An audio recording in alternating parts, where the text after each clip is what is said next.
जय गुरु जी। It's a great honour कि आज जब गुरु जी का आश्रम अपना सत्संग की सीरीज शुरू कर रहा है, मेरे को मौका दिया गया कि मैं सबसे पहले इसकी शुरुआत करूं। आज गुरु जी का आश्रम सत्संग का एक सीरीज शुरू कर रहा है और मेरा सौभाग्य है कि मेरे को ये कहा गया कि ये सत्संग मेरे से शुरू हो। Satsang only a medium to connect sangat with Guru ji. सत्संग जो भी किया जाता है, गुरु जी कहते थे करने वाले का तो फायदा है ही, सुनने वाले का उससे भी ज्यादा फायदा होता है, उसको ज्यादा लाभ मिलता है। It's a two way process. जब से लॉकअप शुरू हुआ, लोगों को, संगत को आश्रम के दर्शन मिलने मुश्किल हो गए क्योंकि मंदिर तो अभी तक भी नहीं खुला, और संगत को चाहत थी कि किसी न किसी तरीके वो गुरु जी के साथ जुड़े रहें, उन तक पहुंचे। और इस चीज को मद्देनजर रखते हुए गौरव अंकल ने एक बहुत बड़ा प्रयास किया कि हमने लॉकअप के कुछ दिनों के बाद ही लाइव मंत्र जाप शुरू किया। लाइव मंत्र जाप जो शाम को 7 और 8 के बीच होता है, वो बड़े मंदिर से डायरेक्ट रिले किया जाता है। उसके अंदर संगत को गुरु जी के सिंहासन के, गुरु जी की समाधि के, गणेश जी के, शिव जी के, गुरु नानक देव जी के, सबके दर्शन साक्षात होते हैं और संगत इससे बहुत प्रभावित भी होती है और बहुत अच्छे मैसेजेस आ रहे हैं कि this has been uploaded all over the world. इसके टाइमिंग भी इस तरीके मैनेजमेंट ने सोच के रखे 7 से 8, ताकि अमेरिका वाले सुबह उठ के ये सत्संग सुन लें और ऑस्ट्रेलिया वाले सोने से पहले सुन लें। अब कोविड-19 क्योंकि चल रहा है, इसका खत्म होने का कोई आसार नजर नहीं आ रहा, इसलिए ये जरूरत समझी गई कि संगत के साथ और भी जुड़ना जरूरी है और इसके लिए आज से ये सत्संग शुरू किए गए। ऐसे तो लॉकडाउन में बहुत सारे सत्संग हुए हैं, बहुत सारे लोगों ने, बहुत सारे इंडिविजुअल ने अपने अपने कम्युनिकेशन चैनल के थ्रू किए हैं। उसमें से बहुत संगत को अच्छे मैसेजेस भी मिले हैं, लेकिन कुछ ऐसे भी सत्संग थे जो थोड़े से कंट्रोवर्शियल हो गए और मंदिर मैनेजमेंट को 1-2 रिक्वेस्ट आई कि आप इसके ऊपर क्लैरिफिकेशन दो। मैं ये स्पष्ट करना चाहूंगा कि ये मंदिर मैनेजमेंट का काम नहीं कि किसी के सत्संग के ऊपर कमेंट किया जाए। अगर उस आदमी या उस आंटी या उस अंकल का जो थॉट प्रोसेस है, जो भाव है, वो अपने तरीके से सत्संग करता है, अगर उस भाव और उस थॉट प्रोसेस में कोई चीज गलत है या उसमें कुछ त्रुटियां हैं, तो वो गुरुजी और उस संगत के बीच में है, वो आपस में ही इसको सेटल करेंगे। मंदिर मैनेजमेंट इसमें इन्वॉल्व नहीं होती। कुछ लोग मेरे को ये भी पूछेंगे कि जब गुरुजी पब्लिसिटी के अगेंस्ट थे तो आज हम सत्संग क्यों शुरू कर रहे हैं। Yes, Guruji was against publicity during his life time. जब तक वो चोले में थे, वो नहीं चाहते थे कि पब्लिसिटी हो। उस समय वैसे भी पब्लिसिटी के माध्यम 2 ही थे, print media that is newspaper और टेलीविजन। और अब पिछले 15 सालों में सोशल मीडिया इतना एक्टिव हो गया कि बहुत सारे लोगों ने गुरुजी के बारे में बहुत कुछ लिखना शुरू कर दिया। हमने वेबसाइट देखी, फेसबुक देखे, WhatsApp, Instagram, Twitter and so on and so forth. और जब इतना कुछ लिखा जा रहा था, तो apart from changing with time, कोविड-19 हैज कंपेल्ड अस कि हम भी मंदिर मैनेजमेंट की तरफ से भी एक सत्संग जूम के वाया शुरू किया जाए, ताकि संगत को गुरुजी के बारे में और ज्यादा जानकारी दी जाए। जो कुछ सत्संग पीछे दिनों में सुनने में आए, बड़े अच्छे थे। वी मंदिर management is appreciative of them also. और फिर भी ये जरूरत समझी गई कि पुरानी संगत जिसने गुरुजी को जाना, पहचाना और गुरुजी से जो पाया, वो अपना सत्संग शेयर करे, और कुछ नई संगत जिसने गुरुजी का अनुभव फील किया, वो भी शेयर करे। इस चीज को मद्देनजर रखते हुए ये गुरुजी का आश्रम सत्संग की सीरीज शुरू कर रहा है। गुरुजी कहते होंगे सी कि माड़ा टाइम आने वाला है।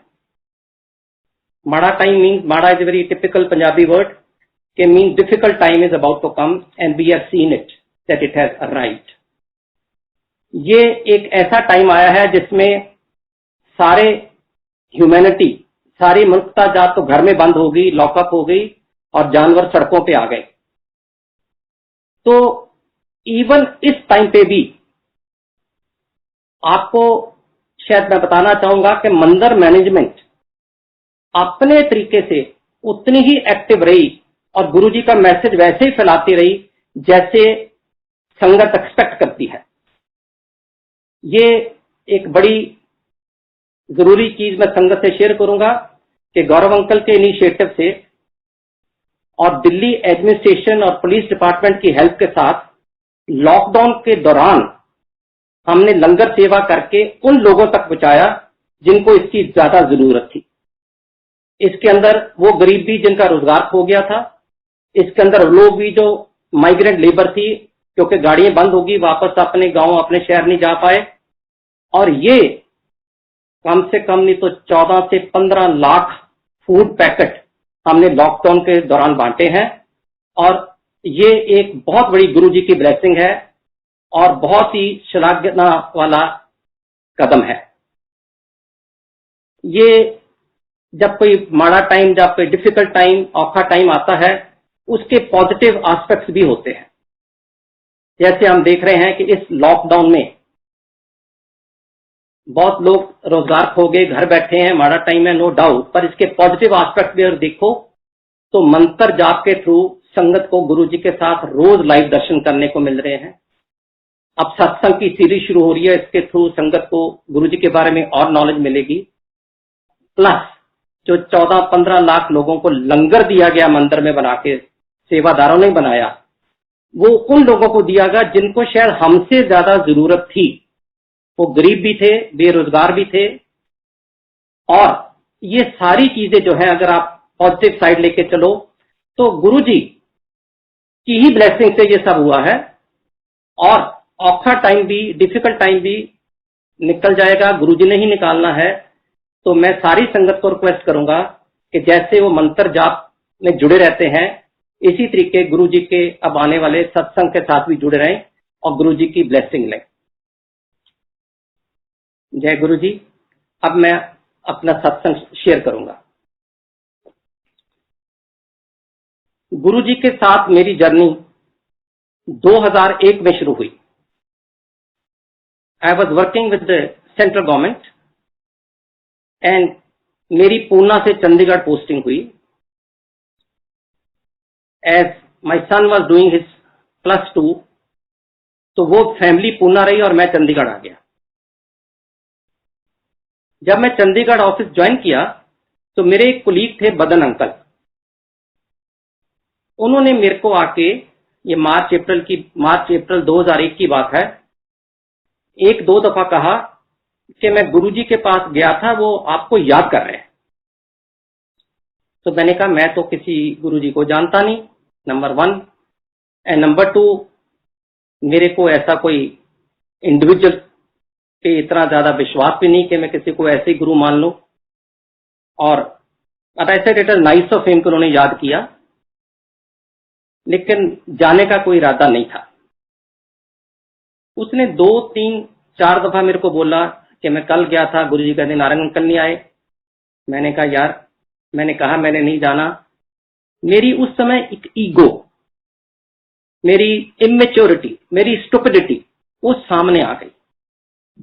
क्योंकि मैं एक सीनियर ऑफिसर था तो मैंने कहा यार मैं नहीं जाऊंगा, पर गुरुजी को कोई काम हो तो मैं कर दूंगा। और बदन अंकल बड़े हंस के बोले, अरे गुरुजी को कोई काम किसी से नहीं, वो तो तेरे को ब्लेस करना चाहते हैं, वो तो महापुरुष है और वहां पे तो सिर्फ शब्द गुरबानी होती है, you will find it very comfortable and मेरी मानो चलो। एनीवे बात हुई और 2-4 रोज के बाद ही बदन अंकल फिर मेरे कमरे में आए कि गुरुजी के माता जी गुजर गए हैं, Guruji's mother had passed away then. And he says मैं डुगरी में अफसोस करने जा रहा हूं, would you like to come? अब ये एक ऐसा मौका होता है कि हमारी कुछ संस्कार ऐसे हैं कि जिस शख्सियत ने हमें 2-4 दफा वैसे बुलाया था, मैं नहीं जा पाया फॉर वट एवर रीजन, मैंने कहा चलो चल के अफसोस तो कर ही आते हैं। तो बदन अंकल के साथ मैं चंडीगढ़ से डुगरी गया, 2 घंटे का रास्ता है। हम 10 बजे चले, 12 बजे पहुंच गए और सोचा आधा घंटा अफसोस करेंगे और वापस 3-3:30 तक ऑफिस आ जाएंगे। जब हम डुगरी पहुंचे तो गुरुजी घर में नहीं थे। जब गुरुजी घर में नहीं थे तो कुदरती बात है, जिस काम के लिए गए वेट तो करना ही था। हम वहां बैठे रुके और पता चला गुरुजी कहीं बाहर गए हैं या मेडिटेशन में है। और हम जब वहां गए तो मेरे को बदन अंकल ने गुरुजी की फैमिली के साथ इंट्रोड्यूस कराया। गुरुजी के बापूजी को मिलाया, गुरुजी के बड़े भाई, गुरुजी के भाई स्वरूप सिंह जो गौरव अंकल के फादर हैं, गुरुजी की भाभी जी, गुरुजी की सिस्टर कृष्णा बहन जी, इन सबको मिलाया। और हम उन दिनों में बैठक, जिसको पंजाबी में ड्राइंग रूम को बैठक कहते थे, बैठक में बैठ गए और वहां पे बैठ के पहले चाय प्रसाद लिया और फिर गुरुजी की वेट करते करते हमने आपस में थोड़ी बहुत ही गपशप शुरू कर दी। We started chatting with each other. अब क्योंकि टाइम पास करना था और गुरुजी की वेट करनी थी तो इसलिए कुछ ना कुछ तो आदमी पूछता ही है। और मैंने भी बापूजी को, कृष्णा बहन जी को कुछ ऐसे ही सवाल करने शुरू कर दिए कि गुरुजी छोटे होते बचपन में क्या करते थे। वो सारा टाइम गुरुद्वारे या मंदिर में ही रहते थे या स्कूल वगैरह भी जाते थे। मेरे को कुछ नॉलेज एबीसी नहीं थी उस समय गुरुजी के बारे में। और जब बातों बातों में ये पता चला कि गुरुजी डबल एमए है, उन्होंने एमए इकोनॉमिक्स भी की है, एमए इंग्लिश भी की है, तो मेरा तो सवाल ही रेलेवेंट हो गया। फिर मैं ये पूछता रहा कि गुरुजी अपने बचपन में कुछ खेल कूद करते थे, शरारती थे, क्या करते थे। और करते कराते मेरे को याद है, क्योंकि पूरा किस्सा तो याद नहीं, क्योंकि किसी फेथ से नहीं गया था, सिर्फ मिलने गया था। मेरे को ये याद है कि मैंने बापूजी को ये पूछ लिया कि बापूजी आपको पता कैसे चला कि आपके घर में गुरु पैदा हुआ है? तो बापूजी ने भी कहा कि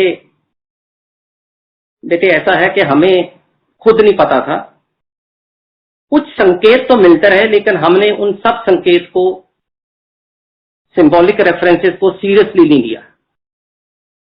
मैंने कहा फॉर एग्जांपल, तो बापूजी ने कहा कि जब गुरुजी पैदा हुए घर में, मिडवाइफ जिसको दाई कहते हैं पंजाबी में, वो जब डिलीवरी अंदर कर रही थी तो भागी भागी बाहर आ गई कि सांप देखा उसने अंदर डिलीवरी रूम में। तो कुदरती बात है, घर के जितने मेन फोक होते हैं सांप को मारने चल दी, अंदर गए तो सांप है ही नहीं। तो उन्होंने उसे कहा कि तेरे को गलती लगी है, जब तू ऐसी पैनिकी होगी, सांप तो है ही नहीं कोई। अब ये एक इंसिडेंट था, सिंबॉलिक रेफरेंस कि Lord Shiva has arrived in human form. लेकिन इसको ना उस समय कोई समझ पाया, ना किसी के मन में ही ऐसी बात आई, और वैसे भी समझना मुश्किल है जब तक आपको किसी की शख्सियत के बारे में, उसके लेवल के बारे में पता नहीं हो। एक नया बच्चा पैदा हुआ है, सांप आया, इट कुड बी हेल्यूसिनेशन, उसको गलती लगी। लेकिन अब जब बैकवर्ड इंट्रोस्पेक्ट करके देखते हैं तो बापूजी कहते हैं शायद वो संकेत था, हमें समझ नहीं लगी। फिर एक दफा पंजाब में अर्ली 60s में बहुत जोर सी बरसात होने के बाद फ्लड्स आ गए थे। गुरुजी तब 8-9 साल के रहे होंगे, और जब बड़ी मूसलाधार बरसात हो रही थी तो गुरुजी की मदर ने किसी कामे को, किसी वर्कर को बोला देख के आओ कि कहां है गुरुजी।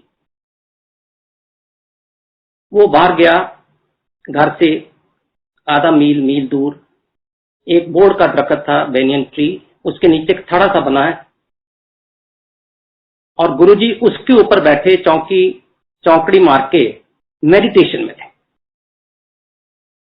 हैरानगी की बात है कि वो जो वर्कर का कामा घर आया, आके कहता जी सारे रास्ते में तो 2-2 फुट पानी है, मैं उसमें से निकल के गया और जब मैं उस स्थान पे पहुंचा जहां गुरुजी बेनियन ट्री के नीचे बैठे थे, वहां पे ना पानी की बूंद, ना वो थड़ाई गीला हुआ, ना गुरुजी के ऊपर कोई बरसात, उसके इर्द गिर्द पूरे उसके राउंड अबाउट कोई भी बरसात या पानी नहीं थी। तो क्योंकि वो ध्यान में थे, मेडिटेशन में थे, मैंने उनको ठीक नहीं समझा तो उनको कुछ मैसेज दूं, मैं चुपचाप आ गया। अब इस चीज का घर वालों पे तो कोई यकीन नहीं हुआ। गुरुजी की मदर ने कहा ये पता नहीं क्या करके आया, उन्होंने एक दो आदमी और भेजे, जाओ देख के आओ। उन्होंने भी आके यही कंफर्म किया। बहुत बड़ी बात थी, लेकिन इसको भी लाइटली लिया गया, सीरियसली नहीं लिया गया, taken it as one of the just one of those thing that happen once a while. पर इसको बिल्कुल इस एंगल से नहीं लिया गया कि ये कोई महापुरुष पैदा हुए हैं जो इस तरीके की लौकिक रचना कि सारे गांव में फ्लड है लेकिन उस बोर्ड के दरख्त के नीचे एक बूंद पानी भी नहीं। ये भी बापूजी कहते हैं हमने बड़ा लाइटली ले लिया। एक दिन स्कूल एग्जाम हो रहे थे, तो गुरुजी एग्जाम सेंटर में बैठे थे, एक लड़का आगे बैठा था। उन दिनों में ये बॉल पेन नहीं होते थे, इंक पेन होते थे। उसकी इंक पेन की इंक खत्म होगी कुछ 2-3 सवाल क्वेश्चन आंसर देने के बाद, तो उसने हाथ खड़ा किया। That was a system to tell the invigilator कि मेरे को इंक पॉट ला दीजिए। तो गुरुजी ने पीछे से पूछ लिया क्या चाहिए, उसने कहा इंक खत्म होगी। गुरुजी ने कहा अपना पेन दे। उसने गुरुजी को पेन दिया, गुरुजी ने उसमें फूंक मारी और इंक से भर गया। उतनी देर में इन्विजिलेटर आ गया, उसने दोनों को पकड़ दिया कि आप लोग तो नकल मार रहे हो, या कॉपिंग। तो उन्होंने कहा नहीं कॉपी नहीं कर रहे, मेरी इंक खत्म हो गई थी, मैंने इनको कहा और इन्होंने फूंक मार के इंक डाल दी। इसे कैसे हो सकता है? How am I going to believe it? It is fine. उस इन्विजिलेटर को तसल्ली नहीं हुई, वो स्कूल की टक शॉप में बाहर जाके नया पेन ले आया और आके उसने कहा गुरुजी को अगर तुम्हारे में इतनी शक्ति है तो इसमें इंक भर के दिखाओ। और फिर गुरुजी ने फूंक मारी पेन में और इंक से भर गया। अब वो बहुत परेशान, वो बापूजी का दोस्त भी था, गांव में उठना बैठना था। वो शाम को आके बापूजी को बोलता है कि बापू जी ਤੁਹਾਡੇ घर, आपके घर तो जादूगर पैदा हुआ है। They took it as a magician born in that family। वो भी बात हंसी में निकल गई, चली गई। एक गुरुजी के प्रोफेसर जो उनको कॉलेज में पढ़ाते थे, वो भी उस समय वहीं मौजूद थे। उन्होंने बताया कि हम कॉलेज में, खास करके मैं देखता होता था कि एक लड़का, इन्हीं के बारे में कह रहे हैं गुरुजी के बारे में, एक लड़का जब मैं अटेंडेंस लेता हूं तो क्लास में होता है, और जब मैं पढ़ाना शुरू कर देता हूं तो अलोप हो जाते हैं, भाग जाते हैं, होते नहीं क्लास में। और एंड में जब मैं फिर क्लास खत्म होने का टाइम होता है और फिर क्लास में वहीं बैठे होते हैं। इसे एक दफा हुआ, 2 दफा हुआ, बहुत दफा हुआ। तो मैंने, जब मैं अटेंडेंस लेता हूँ होते हुए चले जाता है लड़का, तो मैंने सोचा मैं जाके आज प्रिंसिपल को शिकायत करूंगा कि रोज ऐसे होता है कि मैं जब अटेंडेंस लेता हूं वो अटेंडेंस लगाने के बाद भाग जाता है क्लास से, लेकिन एंड में क्योंकि वो फिर वहीं पे बैठा होता है तो कहते हैं मेरी हिम्मत नहीं पड़ी कि मैं शिकायत करूं। वो कहेंगे तू ही पागल है। प्रोफेसर को बोले कि ऐसे कैसे हो सकता है कि लड़का जाए भी और आए भी, आपको पता ही नहीं चले। बड़े सोच में बैठा। एक दिन वो एक टीचर रूम होता है प्रोफेसर को लंच टाइम बैठने का या फ्री पीरियड में बैठने का कॉलेजेस में, वो ये वाली अपनी दुविधा किसी और कुलीग के साथ शेयर कर रहा था, यार मेरी क्लास में कैसा लड़का है। तो जब उसने अपनी ये राम कथा सुनाई तो वहां पे 3 प्रोफेसर एकदम कहते हैं यार हमारे साथ भी यही हो रहा है, हम सोचते थे किसी को बताएंगे तो अपने आप को पागल करवाएंगे। समझ नहीं लगी। वो भी उन्होंने आके बापूजी को बोला, लेकिन टेकन एज एन एबिरेशन, कोई इसको फिर लाइटली लिया गया समझो। तो बापूजी ने कहा ऐसे करते करते बहुत संकेत तो मिले, और भी बहुत बातें हुई, अब मेरे को याद नहीं उस समय की। अब तो जब से गुरुजी से फेथ हो गया हर चीज याद रखते हैं, लेकिन उस समय फेथ नहीं था। I just went to Pandol. तो उस समय बापूजी ने कहा कि हमें इस सब चीजों को संकेत से मिलते रहे, लेकिन हमने किसी को सीरियसली लिया नहीं। और गुरुजी ने कहा कि सच पूछो तो इनके माताजी ने इनमें सबसे पहले गुरु पाया। सबसे पहले गुरुजी की माताजी ने इनमें गुरु पाया और उन्होंने मत्था टेका तो मेरे को भी फिर मैंने भी उसमें को माता जी ने पाया, मैंने भी गुरु माना और मैं गुरु जी को उसके बाद मत्था टेकना शुरू किया when Guru ji was in his 30s और सो। अब ये बहुत अजीब सा वाक्य भी लगा और अजीब इंसिडेंट भी है कि किसी के माँ बाप अपने बच्चे को ही मत्था टेकें। उससे थोड़ा सा लगा कि ये शख्सियत क्या है। उसके बाद लंगर भी हुआ, फिर चाय प्रसाद फिर हुए, करते कराते हम 4 घंटे वहां बैठे गप्पे मार रहे थे और तकरीबन 4 बजे किसी ने आके बोला कि गुरुजी आ रहे हैं। और हम बैठक में बैठे थे, एक साथ वाला कमरा था जहां पे एक कॉट थी, मंजी थी और नीचे दरी बिछी हुई थी, क्योंकि गांव में जब ऐसा माहौल होता है अफसोस करने लोग जाते हैं, नीचे बैठते हैं अक्सर। तो सबने कहा गुरुजी आ रहे थे, हम उस कमरे में चले गए और एक क्वालिस, उन दिनों में क्वालिस गाड़ी होती थी, आई, उसमें से 4-5 लोग निकले। अब मेरे को तो पता नहीं गुरुजी कौन है, मैं कभी मिला नहीं था। और मैं जब उस कमरे में गया तो वहां मंजी बिछी थी, मैं मंजी पे ही बैठ गया, लोग नीचे बैठे हुए थे। तो एकदम मेरे को बदन अंकल ने इशारा किया कि नीचे बैठते हो, ये गुरुजी के लिए मंजी है। तो मैं फौरन उठा और उतरे देर में गुरुजी अंदर आ गए, आके मंजी पे बैठे, मेरे को बोले साथ ही बैठ जा। मैं बैठ गया। तो 40-50 लोग जब उस कमरे में होंगे और आते मेरे को बोलते गुरुजी नारंग अंकल तेरे को बहुत दफा बुलाया, तो आता क्यों नहीं? आपका जवाब तो है नहीं मेरे पास इसका। मैंने कहा गुरुजी बस नहीं आना हुआ, पर माता जी का बहुत अफसोस हुआ। ही सेड अच्छा तू मेरे को ये बता तू कब से आया चंडीगढ़?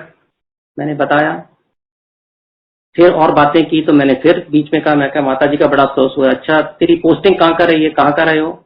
मैंने बताया मैं बॉम्बे रहा हूँ, पूना रहा हूँ, दिल्ली रहा हूँ, जहां भी रहा हूँ। तो मेरे को ये लगे कि मैं तो अफसोस कर रहा हूं, अब गुरुजी इस चीज का कॉग्निजेंस ही नहीं ले रहे, गुरुजी इसकी तरफ ध्यान ही नहीं दे रहे और वो मेरे को और तरीके के सवाल पूछ रहे हैं। 2-3 बार करने के बाद मैंने भी छोड़ दिया, पता नहीं क्या बात है, जहां मैं कम्युनिकेट नहीं कर पा रहा, जहां गुरुजी इसके ऊपर रिएक्ट नहीं करना चाहते। ये तो बहुत देर की बात है जब पता चला कि गुरुजी साक्षात शिव और भगवान है, उनके हाथ में जिंदगी और मौत है। ये उनके लिए तो बहुत छोटी बात, उनको पहले ही पता थी कब क्या होने वाला है, तो इस चीज को इतनी महत्व नहीं देंगे जो हम ऑर्डिनरी मॉर्टल, जो हम ह्यूमन बीइंग देते हैं। एनीवे, और बातें करते कराते उन्होंने मेरे फैमिली के बारे में पूछा। मेरे एक चाचा जी थे, चीफ सेक्रेटरी, पंजाब से रिटायर करते। अच्छा वो तेरे चाचा, वो भी मेरा भगत है। अच्छा जी। एंड जब हम उठने लगे आधा पौना घंटा उनके साथ, गुरुजी के साथ चैट करके, तो मेरे को कहते नारायण अंकल 21 मई को माता जी का भोग है, आई जरूर। अब इम्प्रॉप्टो मेरे मुंह से निकल गया सतवचन। सतवचन एक ऐसा शब्द है पंजाबी में which means that I will obey the command. मैं कह सकता था मैं कोशिश करूंगा, मैं कह सकता था कि आई ट्राई माई बेस्ट, लेकिन मेरे मुंह से सतवचन निकला। वो मेरे को लगता है गुरुजी की मेहर थी कि उन्होंने मुंह से ऐसे निकाला। सतवचन मीन्स आई ओबे योर कमांड। अगर किसी को सतवचन कह देते हो तो फिर वो बात करनी जरूरी हो जाती, लाजमी हो जाती है। उसमें भी कोई राज था। गुरुजी अपने बारे में, अपनी शख्सियत के बारे में जानना चाहते, मेरे को बताना चाहते होंगे। मैं कभी कभी ये सोचता भी हूं कि अगर मेरे को गुरुजी उस दिन जाते ही 12 बजे मिल जाते तो शायद मैं गुरुजी का उतना डिवोट डिसाइपल ना बन पाता। लेकिन वो जो 4 घंटे गुरुजी ने दिए, उसके अंदर मैं गुरुजी के बारे में इतना कुछ जाना, उनकी शख्सियत के बारे में जाना, तो एक मन में ये तो पक्का दृढ़ विश्वास हो गया कि मैं किसी बहुत बड़े महापुरुष को मिल रहा हूं। So that 4 hours of conversation with Bapuji and other family members gave me a strong indication कि मैं एक महापुरुष को मिल रहा हूं, तो उसको महापुरुष को महापुरुष की तरह ही मिलना है, ऑर्डिनरी ह्यूमन बीइंग की तरह नहीं मिलना। जब वापस चला गया, चंडीगढ़ पहुंच गया, 2 घंटे का रास्ता था और मेरे को रात को ही, उसी रात, मेरी उसी रात से अगली शाम में कोई एग्जैक्ट याद नहीं, मेरी वाइफ का पूना से फोन आया क्योंकि my wife and son they were still in Poona, कि क्यों आपने वहां जाके किसी गुरुजी को धार लिया और मेरे को बताया भी नहीं। मैंने कहा मैं किसी गुरु को नहीं धारा, 2-3 मैसेजेस गुरुजी के जरूर आए थे, मैं गया नहीं, और मैं कल गुरुजी की मदर की डेथ हो गई थी, कंडोल करने गया था। और धारणा तो तब होता है जब उनका पक्का डिसाइपल बन जाऊं, उनकी शरण में चले जाऊं। पर यस, उन्होंने कहा है कि भोग पे आना, और मैंने सत वचन कर दिया, अब मैं 21 मई को फिर जाऊंगा। मैंने कहा आपको कैसे पता चल गया? इसे पूना में एक आंटी हैं जिनका पूना में एक आंटी है जिनका बेटा पूना में पढ़ रहा था, वो दिल्ली से पूना गई हुई थी, और वो उनको मिली और उन्होंने बोला कि नारंग अंकल गुरुजी के पास हुआ है, बहुत अच्छी बात है।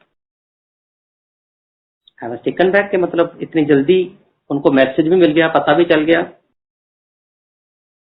अब 4-5 दिन के बाद, मैं जहां तक मेरे को याद है, मैं 16 मई 2001 को गुरुजी को सबसे पहले मिला था, जब उनके घर स्पोज करने गया था माता जी का, और उसके बाद 21 मई को डुगरी में भोग पे गया।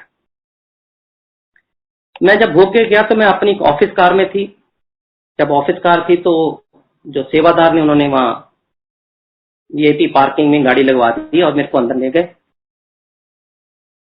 हजारों की तादाद में संगत वहां पे थी, और मेरे को उन्होंने अंदर ले जाके एक एनक्लोजर बना हुआ था, थोड़ा सा वीआईपी एनक्लोजर, वहां बिठा दिया। और वहां पे बहुत बड़े बड़े आर्मी के general officers, police officers, politicians, corporate world के लोग, बड़े हूज सब बैठे हुए थे। तो बड़ा लगा कि वहां कुछ बात तो होगी, इतनी दुनिया और इतने बड़े बड़े लोग आए हैं। पढ़ा लिखा आदमी तो बिना सोचे समझे फेथ नहीं करता, और अगर इतने लोग आए तो कुछ तो बात है।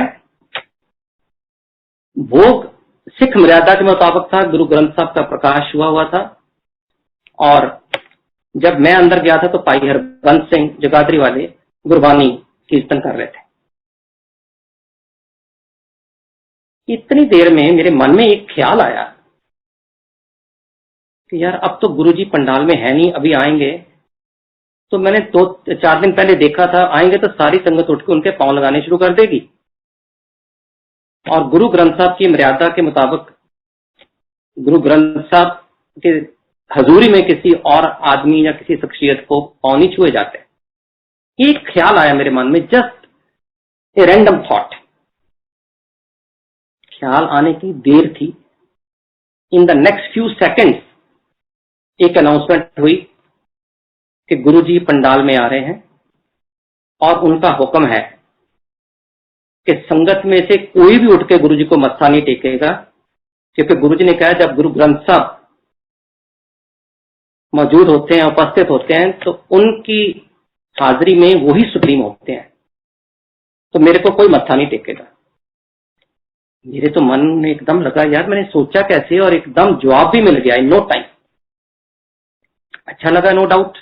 और 3-4 मिनट बाद गुरुजी भी आ गए, उसी एनक्लोजर में आके तकरीबन मेरे से 3-4 लोग छोड़ के आगे बैठ गए। बैठते उन्होंने मेरी तरफ देख के एक बड़ी मिस्चीवियस सी स्माइल दी, जिसका मतलब ये था कि तेरा डाउट क्लियर हो गया, तेरे मन में कोई एप्रीहेंशन थी, क्लियर हो गई। तो मैंने भी उसी तरीके स्माइल देके एक्नॉलेज किया, ग्रेटिट्यूड के हाँ जी हो गई। उसके बाद हम बैठे रहे, और कीर्तन चलता रहा, भोग पड़ा। जब उठे तो उस समय एक प्रथा थी कि गुरुजी सारी संगत को कड़ा प्रसाद अपने हाथ से देते हैं। मेरा तो फर्स्ट टाइम था, और संगत इतनी थी हजारों में, तो वहां के जो पंजाब की संगत है वो पहले प्रसाद लेगी, गुरुजी का हुक्म है, और दिल्ली वाली बाद में लेगी। तो सारे लोग लाइन में लग गए। लंगर लेने के बाद जब लाइन में लग गए तो कुदरती बात है, लाइन इतनी लंबी थी कि अगर मैं भी लाइन में ही नॉर्मली लग जाता तो मेरे को भी कुछ टाइम लगता प्रसाद लेने के लिए। और मेरे मन में कोई फेथ नहीं था उस समय तक, कोई भावना नहीं थी। मैंने कहा ये अनाउंसमेंट हुई है, पंजाब वाले पहले लें, दिल्ली वाले बाद में लें। मैं तो चंडीगढ़ से हूँ, चंडीगढ़ तो यूनियन टेरिटरी है, ना पंजाब ना दिल्ली। तो मैं ऐसे 50, 60, 70 लोगों को बीच किसी को कह के कि मेरे को जरा जल्दी है, लाइन में घुस गया। कोई ना नहीं करता एक आदमी को। प्रसाद बांटे जा रहे थे गुरुजी, और जब भी मेरी टर्न आई तो गुरुजी मेरे को प्रसाद दे रहे और कह रहे हैं, आओ नारंग अंकल आगे लाइन तोड़ के। और मेरे को तो जमीन ही हिल गई पांव से। मेरे को, मैं हंसा जरूर पर शर्म तो आई। अब मेरे को यही नहीं समझ आई कि इन्होंने दे कब लिया। मैं तो बड़े ही डिस्क्रीटली बीच में घुसा था लाइन के। When did he see that I am breaking the line and entering into it. Anyway, Guruji जो कड़ा प्रसाद देते थे वो 2 हाथ, वो तो अपने कोमल से हाथों से ऐसे देते थे, लेकिन आपके 2 हाथों में पूरा भर जाता था, फैल जाता था।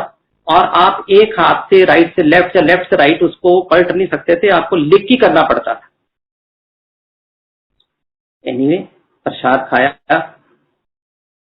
और एक चीज मेरे को गुरुजी ने और बोली उसी समय आगे लाइन तोड़के के बाद कि 7 जुलाई ਨੂੰ मेरा बर्थडे है,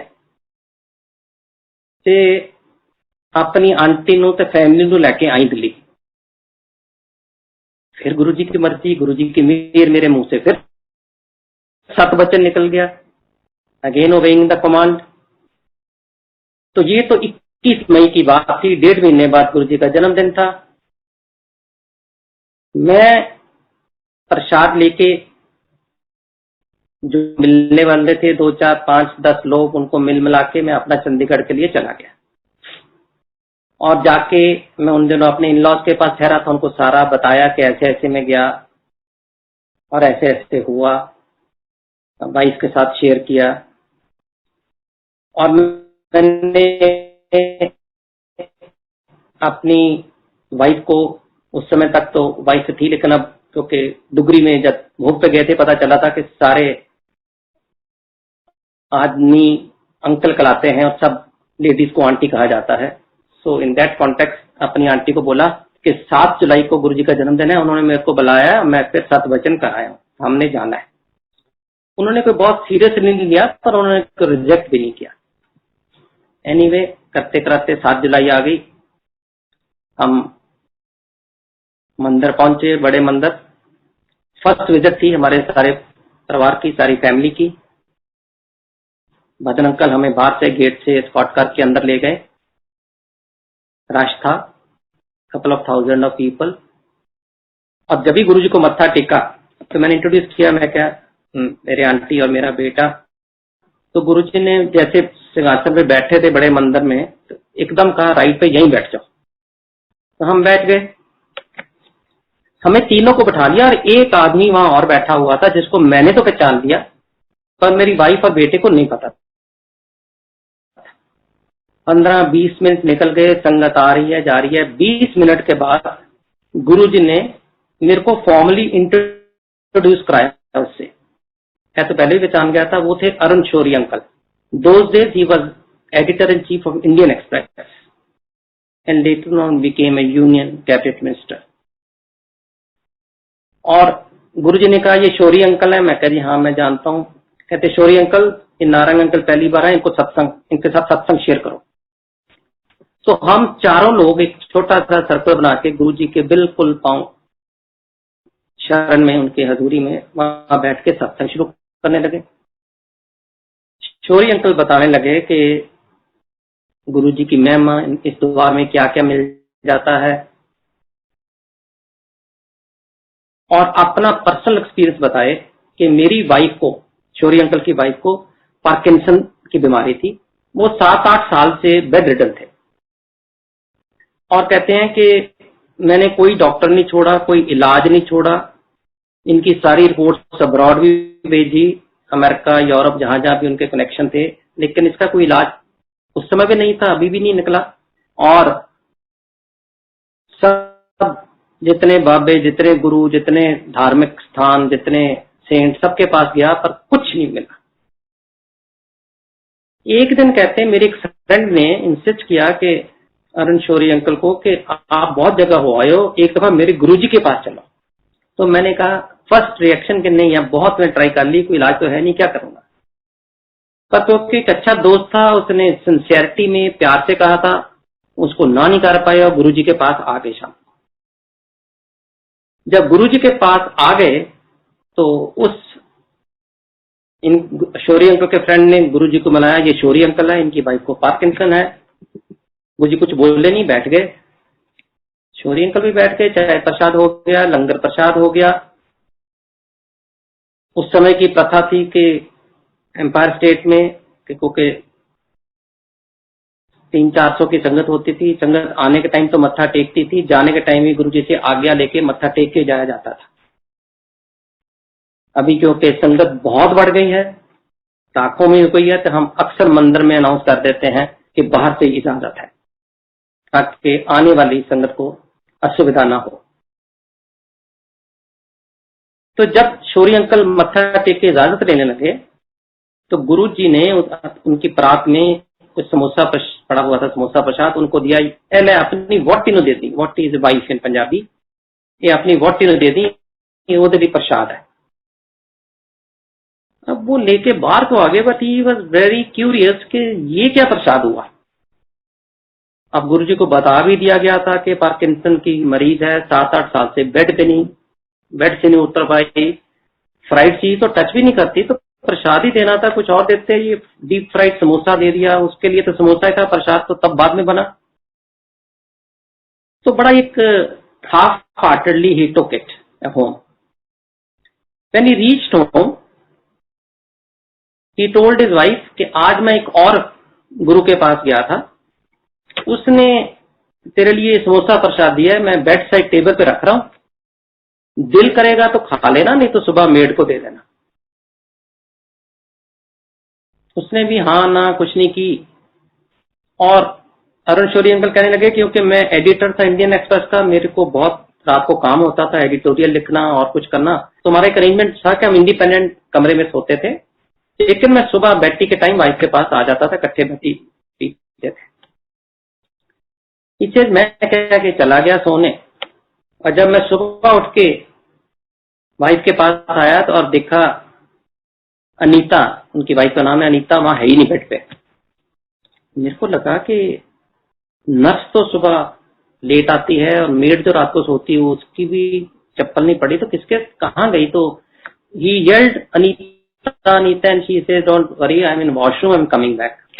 तो 2-3 मिनट के बाद जब वॉशरूम के दरवाजे से निकले तो अनीता आंटी चल के बेड पे आ रहे हैं, जो कि 7-8 साल से बेड पे ही थे।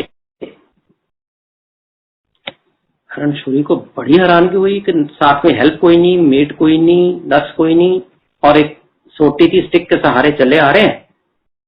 उन्होंने एक तरफ नजर मारी, साइड टेबल में देखा समोसा नहीं है, तो वो कहने लगे ये तो समोसा प्रसाद खा गई। तो जब आके बेड पे बैठे तो पूछे अनीता ये कैसे चल पड़ी तो सडनली। इसे तो आपने कहा था, मैं कल गुरु के पास गया था, उन्होंने ये समोसा दिया और उन्होंने तो समोसा प्रसाद बोला, और मैं तेरे बेड साइड टेबल रख रहा हूं, दिल करे तो खाना, नहीं दिल करे तो सुबह मेड को दे देना। कहते मैंने भी सीरियस नहीं लिया, मैंने नहीं खाया। कहते रात को 12-1 बजे मेरे को पता नहीं किस फोर्स ने आके, किस शक्ति ने आके मेरे को मजबूर किया कि ये मैं खाऊं। तो कहते मैंने उठ के समोसा प्रसाद बैठ के बेड पे खाया, और खाके अनकॉन्शियसली, बिल्कुल मन में आया नहीं मैं चल नहीं सकती, तुर नहीं सकती, ऐसे बिल्कुल अनमाइंडफुल, कहते मैं समोसा प्रसाद खाया और उठ के वॉशरूम चली गई। जब मैं वापस आई तो मैं देखो मैं तो अपने आप चल पड़ी। और अब जब आप सुबह कमरे में आए हो बैठी पीने, ये मेरा सेकंड राउंड था वॉशरूम जाने का, तो naturally Shourie uncle, Anita aunty, घर में तो एकदम खुशी की लहर आ गई कि जो चीज 7-8 साल में कोई नहीं कर पाया, कोई दवाई नहीं कर पाई, कोई गुरु नहीं कर पाया, कोई सिद्धि वाले नहीं कर पाए, गुरुजी ने करके दिखा दिया। बहुत खुश। अगले दिन गुरुजी को माथा टेकने एम्पायर स्टेट गए, शुक्राना किया, और हौली हौली वो अनीता आंटी इतनी चलने में एक्टिव हो गई। लिम्प तो करते थे, आई वोंट से दैट, क्योंकि वो एम्पायर स्टेट में जब लंगर होता था तो उनकी सेवा थी, वो लंगर सर्व करते थे संगत को। ये वही कर सकता है जो अपने आप को पहले स्टेबल होके खड़ा कर चल के सबको रोटी प्रसाद देना या जो भी सेवा थी वो कर पाते थे। Very amazing, very interesting experience. जब उन्होंने खत्म कर लिया शौरी अंकल ने, तो मैंने कहा, शौरी अंकल मैं आपका बहुत बड़ा एडमायरर हूं, मैं तकरीबन आपके सारे आर्टिकल पढ़ता हूं, और आपने कुछ महीने पहले इंडियन एक्सप्रेस में संडे मैगजीन सेक्शन में एक आर्टिकल लिखा था, देयर आर नो गॉड और गॉडमैन, ऑल आर फ्रॉड। कोई गुरु कोई सेंट नहीं है, ये सब फ्रॉड है। और आपने ये आर्टिकल एक दफा नहीं, इसको 3 संडे कंसेक्टिव आता रहा इन कंटिन्यूएशन। और आप ये आर्टिकल लिखने वाले आज मेरे को गुरुजी की ये सत्संग सुना रहे हैं। तो उन्होंने कहा, Narayan uncle you are very right, I am impressed कि तुम मेरे एडमायरर हो, मेरे आर्टिकल पढ़ते हो, पर ये सारे आर्टिकल मैंने यहां इस द्वार आने से पहले के लिखे थे। और जब गुरुजी की मेहर हुई, ब्लेसिंग हुई, तो ये गुरुजी ने मेरे को मना कर दिया कि अब कहीं ये आर्टिकल नहीं लिखना कि वो मेरे पास आने के बाद ठीक हो गई। इसलिए मैं उसको दोबारा लिख नहीं पाया। But it was really amazing to hear him. As a matter of fact Guruji को भी पता रहता है कि जो थोड़े पढ़े लिखे लोग होते हैं, अगर मेरे को कोई भी एनी ऑर्डिनरी पर्सन आके ऐसा यही सत्संग सुना देता तो मैं शायद बिलीव नहीं करता। आज एक और स्टेज पे हूं मैं कि हर सत्संग को बिलीव करता हूं, हर सत्संग को सुनता हूं, स्वीकार करता हूं, गुरु का सत्कार करता हूं। लेकिन उस समय अगर कोई भी आके ऐसे ये सत्संग सुना देता कि मेरी वाइफ के साथ ये हुआ, मैं उसको मानता नहीं। मेरे को लगता है ये कोई स्पोक्स पर्सन है गुरुजी के, जो लोगों को इंप्रेस करने के लिए अपनी अपनी कहानी सुना रहे हैं। लेकिन अरुण शौरी कह रहा है, इसलिए देयर इज नो रीजन कि मैं इसको डिसबिलीव करूं। कोई कारण ही नहीं कि मैं नहीं मानूं। इतना इंटेलेक्चुअल, इतना पढ़ा लिखा, editor of a leading newspaper. तो ये गुरुजी का तरीका था कि अगर मेरे को वो किसी और से सुनाते तो मैं मानता नहीं, तो गुरुजी ने मेरे को पहला सत्संग शौरी अंकल से अपने चरणों में बैठा के कराया, और हमारी पूरी फैमिली बहुत इंप्रेस हुए उनकी शक्ति के बारे में, उनकी शख्सियत के बारे में, गुरुजी हैं कौन। एक मन में लालसा हुई कि और जाने इनके बारे में। उठ के हम बाहर लंगर खाने गए, वहां भी 2-4 लोगों ने छोटे छोटे सत्संग किए। फिर हम वापस आए, और जैसे कि इजाजत लेके जाना होता है, गुरुजी ने फिर बैठा लिया। वहां बैठे रहे, संगत आ रही थी, जा रही थी, किसी किसी को गुरुजी प्रसाद दे रहे थे। लेकिन बड़े फंक्शन में वो जैसे 7 जुलाई वाले दिन कड़ा प्रसाद हाथ से देने वाली प्रथा नहीं थी, पीछे लंगर में ही प्रसाद मिल रहा था। और जब बैठा लिया, थोड़ी देर के बाद गुरुजी कहते, चलो नारायण अंकल चलो। हमने जाके मत्था टेका, तो मेरे को आज भी याद है, हमें एक आम की पेटी प्रसाद के तौर पे दी गई, जो हमने बहुत रेलिश भी किया। और गुरु की ब्लेसिंग लेके, क्योंकि मन में कहीं ना कहीं किसी कॉर्नर पे ये भावना आ गई थी कि ये is not an ordinary person.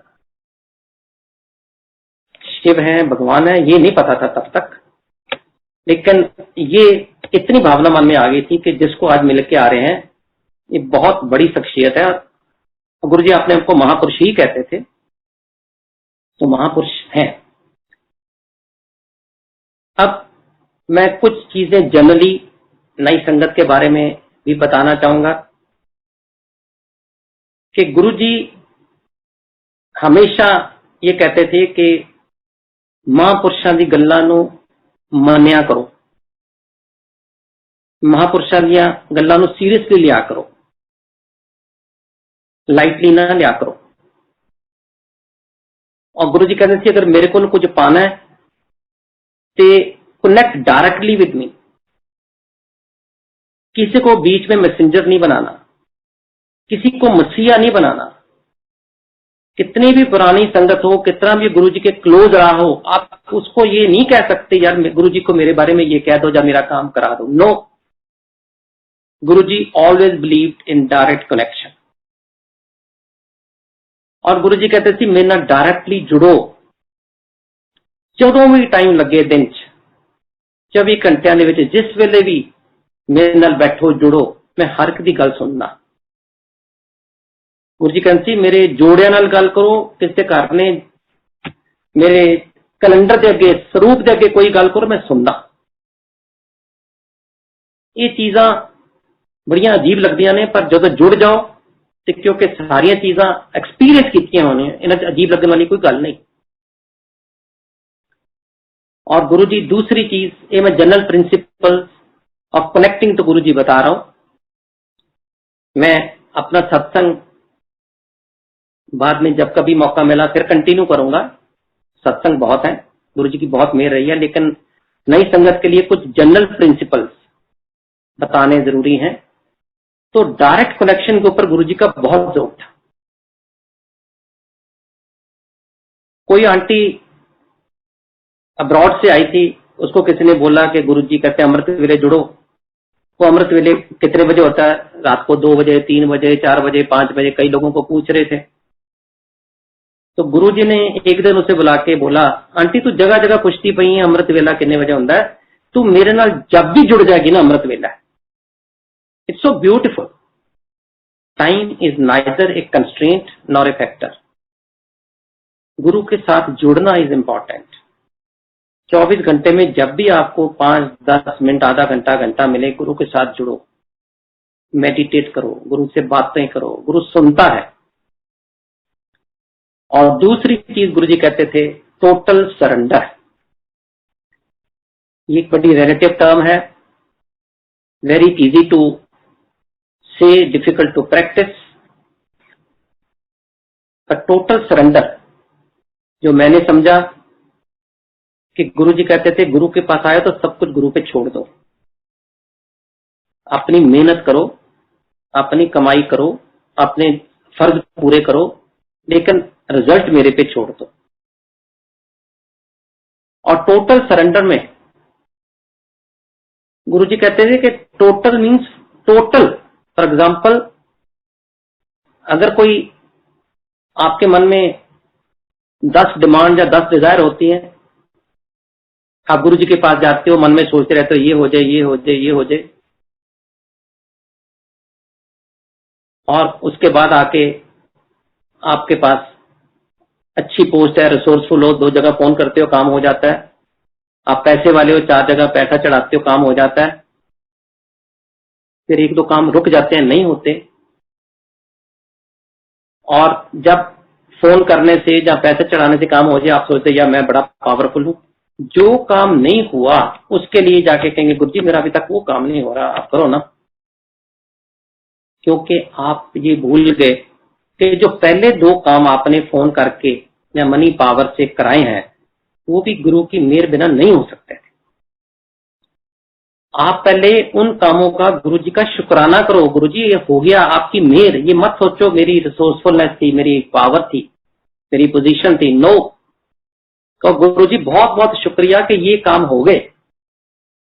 फिर कहो कि मेरे ये 1-2 रहते हैं, उसका टाइम हमेशा गुरु जी के पास ही होता है, कब किस टाइम करना है। उसका कोई टाइम शेड्यूल नहीं होता, टाइम फ्रेम नहीं होता। और गुरु जी से आप टाइम के बारे में पूछ भी नहीं सकते, क्योंकि महापुरुष अपने हिसाब से जिस टाइम पे करना है उसी टाइम पे करते हैं। गुरु जी का एग्जाम्पल खुद दिया करते थे कि मेरे पास जब भगत आता है और उसको 15 दिन बाद उसका स्कूटर का एक्सीडेंट हो जाता है, उसकी टांग फ्रैक्चर हो जाती है, उसको डॉक्टर 6 हफ्ते का रेस्ट दे देता है, अब वो जब 6 हफ्ते बैठा हुआ बेड पे, एक ये सोच सकता है यार अच्छी भली लाइफ चली थी, गुरु के पास गए और टांग टूट गई। लेकिन जो मेरा भगत होगा वो ये सोचेगा कि सिर्फ टांग ही टूटी है, पता नहीं कौन सा कष्ट गुरुजी ने टाल दिया, और वो जब 6 हफ्ते बाद उठेगा गुरु का शुक्राना करने जाएगा। ये सरेंडर है। तो गुरुजी टोटल सरेंडर पे बहुत जोर देते थे, हर चीज पे। कोई चीज मैं नहीं कर रहा, वो ही कर रहे हैं। और गुरुजी ये भी कहते थे कि मेरे भक्तां दी लाइफ में कुछ भी कोइंसिडेंस नहीं होता, मैं ही उनकी लाइफ रेगुलेट करता हूं। तो आप ये कहो कि ये काम हो गया, चलो यार कोइंसिडेंस ही हो गया, no, Guru only has made it possible. और गुरुजी ने बहुत एग्जाम्पल है, बहुत सत्संग में कभी आगे जाके सुनाऊंगा कि कुछ भी कोइंसिडेंट नहीं है गुरु के भगत की लाइफ में। सब गुरुजी रेगुलेट करते हैं और गुरुजी को पता रहता है कि किसको किस समय क्या चीज की जरूरत है। और ये दो fundamentals of being disciples of Guruji, being good bhagat of Guruji, being devout follower of Guruji, अगर आप फॉलो करो total surrender and direct connection, फिर आपको स्वयं गुरु के किसी और पे डिपेंड होने की जरूरत नहीं लाइफ में। He will take care of all your needs, all your necessities, he will take care of all your problems. और जब जब भी जो जो गुरु के साथ जुड़ रहा है, जितने सत्संग आप सुनते हो, उनकी मेहर तभी होती है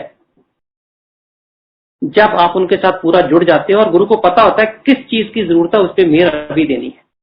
गुरुजी कहते थे जब मेरे पास आते हो, आपके कर्मों का हिसाब है, कर्म सबको भुगतने पड़ते हैं, पर 90% कर्म गुरु अपने भक्तों के अपने ऊपर ले लेता है, और बाकी 10% कर्म तो आपको भुगतने ही पड़ेंगे।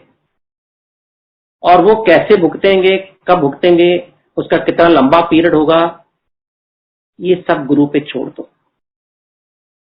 गुरु को कंप्लेंट मत करो, शिकायत ना करो। और गुरुजी सबसे बड़ी बात कहते थे, गुरु को प्यार करो।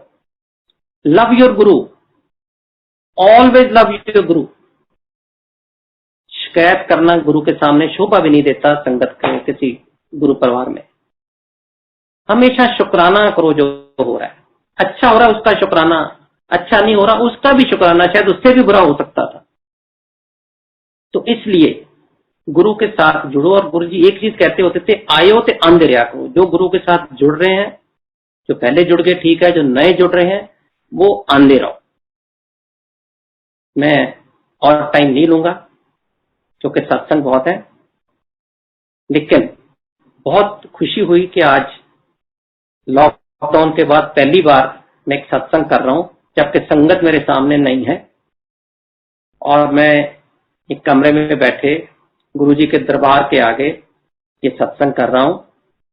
मुझे उम्मीद है कि गुरुजी के आश्रम की तरफ से ये किया गया, शुरुआत ये की गई लड़ीवार या सीरीज ऑफ सत्संग, संगत में एक नया उत्साह पैदा करेंगे और संगत इस मैसेज के साथ कि वो सत्संग के थ्रू गुरुजी के साथ और कनेक्ट होंगे। बेशक फिजिकली मंदिर नहीं जा पा रहे, लेकिन बॉन्डिंग और स्ट्रांग होगी और गुरु का भगत, गुरु और संगत एक मिक होकर आगे चलेंगे और गुरु का परिवार बढ़ेगा। यही मेरी कामना है। सबको शुभकामनाएं देते हुए जय गुरु जी।